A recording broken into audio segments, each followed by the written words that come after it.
I attended grad school in the era of trigger warnings. We were told that trigger warnings are sensitive to certain groups, people with psychological vulnerabilities like trauma, eating disorders, anxiety, and so forth, so that they can prepare for the difficult content they're about to encounter and, if needed, avoid it for their personal safety. Even on YouTube, and I don't know if this is true, I was told that if I don't have a trigger warning for discussing certain heavy topics, that my video would be demonetized. For a while, I did as I was told. I included trigger warnings in my videos anytime I discussed certain topics. I included a trigger warning at the beginning of my debut novel. But as I started to do more and more work on myself, like breaking free from my own eating disorder, realizing the importance of radical acceptance over emotional avoidance, I started to have my doubts as to the helpfulness of trigger warnings. How could trigger warnings be a good thing when avoiding distressing triggers is literally the antithesis of overcoming them? When emotional avoidance only augments suffering? When the real world doesn't give us trigger warnings, and if we've been sheltered up until that point, we're not going to be prepared for the real world? Well, in 2023, a meta-analysis came out that suggests trigger warnings are ineffective in helping people and may actually make things worse, particularly for people with those psychological vulnerabilities. So today I'm going to break down this article for you.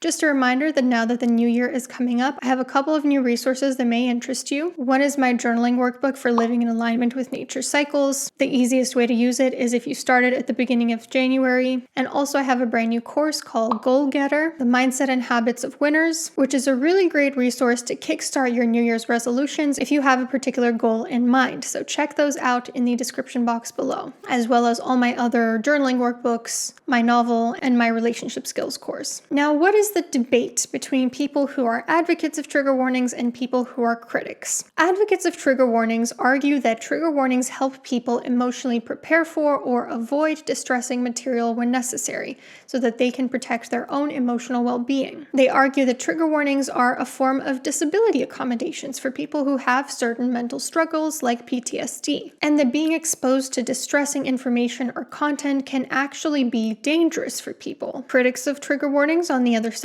argue that avoidance is at odds with evidence-based treatment practices, because in things like exposure therapy, dialectical behavioral therapy, you're not supposed to avoid your triggers. In fact, you're supposed to accept the things that cannot be changed and lean into your triggers in order to heal from them. Also, critics of trigger warnings argue that trigger warnings instill a lot of fear about what's to come, what's called anticipatory anxiety. So this particular meta-analysis had 4 research questions. Number 1, do trigger warnings change the emotional reactions in response to seeing the material? Number 2, do trigger warnings increase avoidance of the material?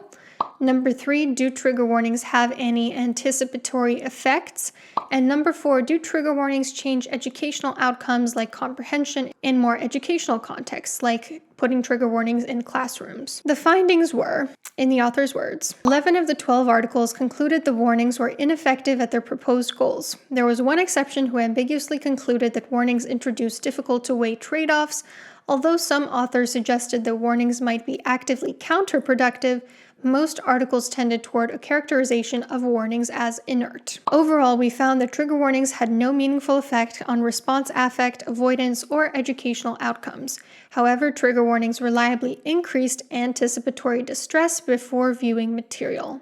So let's go through each of those research questions one at a time. Research question 1 was, do trigger warnings change the emotional reactions to the content? Both advocates and critics were wrong here. Trigger warnings don't help people emotionally prepare for the distressing content, nor do they make people react worse to the distressing material. In fact, trigger warnings have no effect on emotional reactions to the material.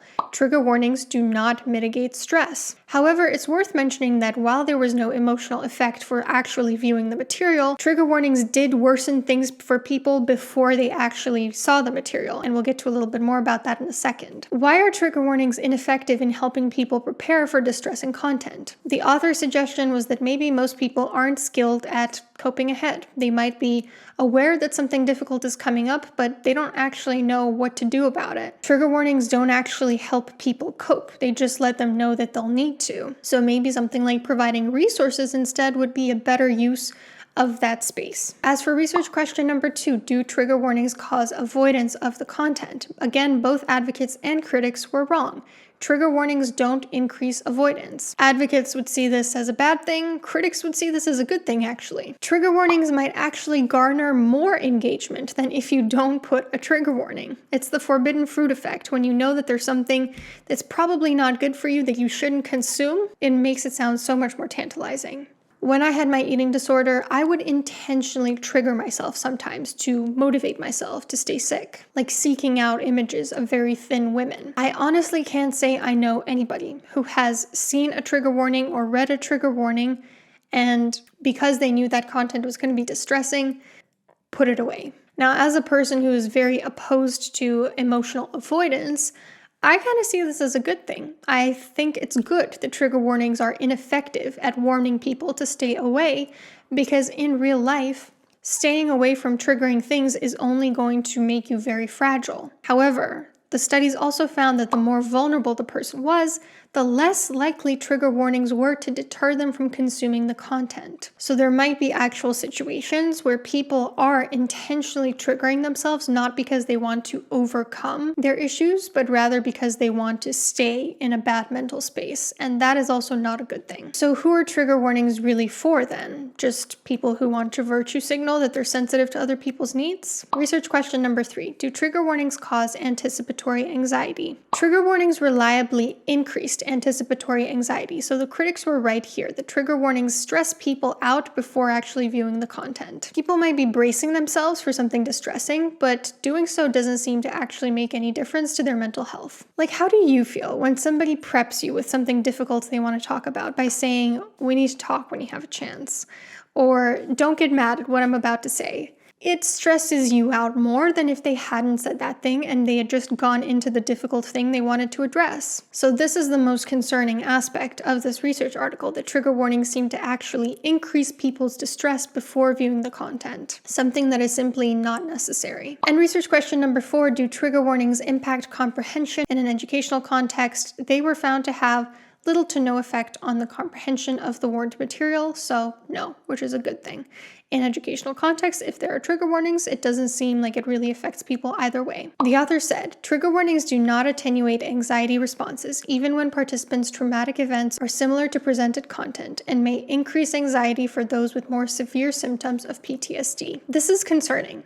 It's concerning that we have so normalized something that not only doesn't help the more vulnerable people, but actually makes things worse. So why do we have this culture around trigger warnings if there's no evidence that it actually helps people and there's some evidence that they can actually be harmful? The authors proposed very briefly that trigger warnings signal membership to a sociocultural clique. If a professor, for instance, has a trigger warning at the beginning of a presentation, they're signaling to students who might be trauma victims, for instance, "Hey, I care about your well-being. I'm trying to be sensitive to you." And that can be a good thing, but if those professors are aware of this research, they're basically just virtue signaling. They want to be seen as sensitive more than they actually care about the well-being of the vulnerable people in their classroom. I have another theory that people are often bullied into trigger warnings these days. I have seen it with my own 2 eyes. I have seen people literally shit on authors because they didn't have a trigger warning at the beginning of their book, something that is a relatively recent trend.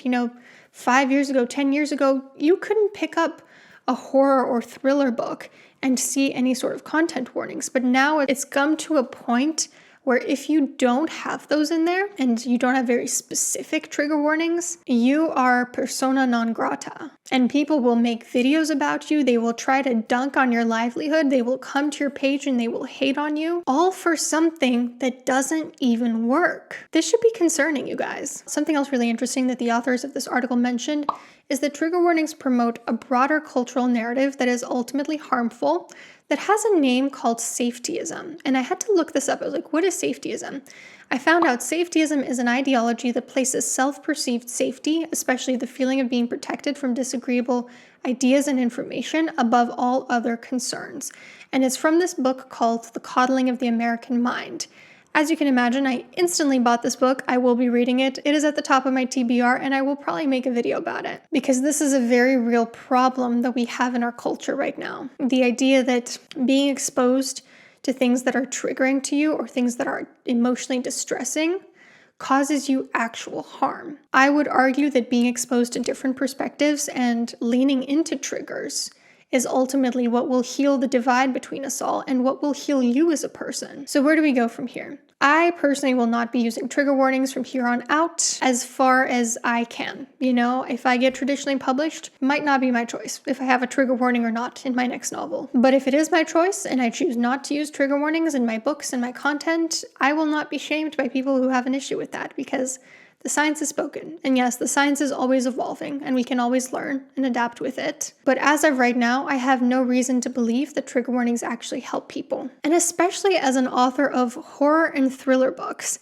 when you pick up a book, you have a lot of clues about the type of distressing topics that might be in it. From the cover art to the book blurb to the genre itself. You just know in certain genres they're probably going to be death, violence, murder, abuse, trauma, like all those are going to be in the book. You are responsible as the consumer for the material that you choose to consume. And I really think we need to shift out of a culture of emotional avoidance and lean into triggers, not run away from them. And deal with triggers as they come up organically in everyday life, rather than warning people that, hey, you might have a big feeling about this thing that comes up. That's okay. Big feelings are not going to hurt you.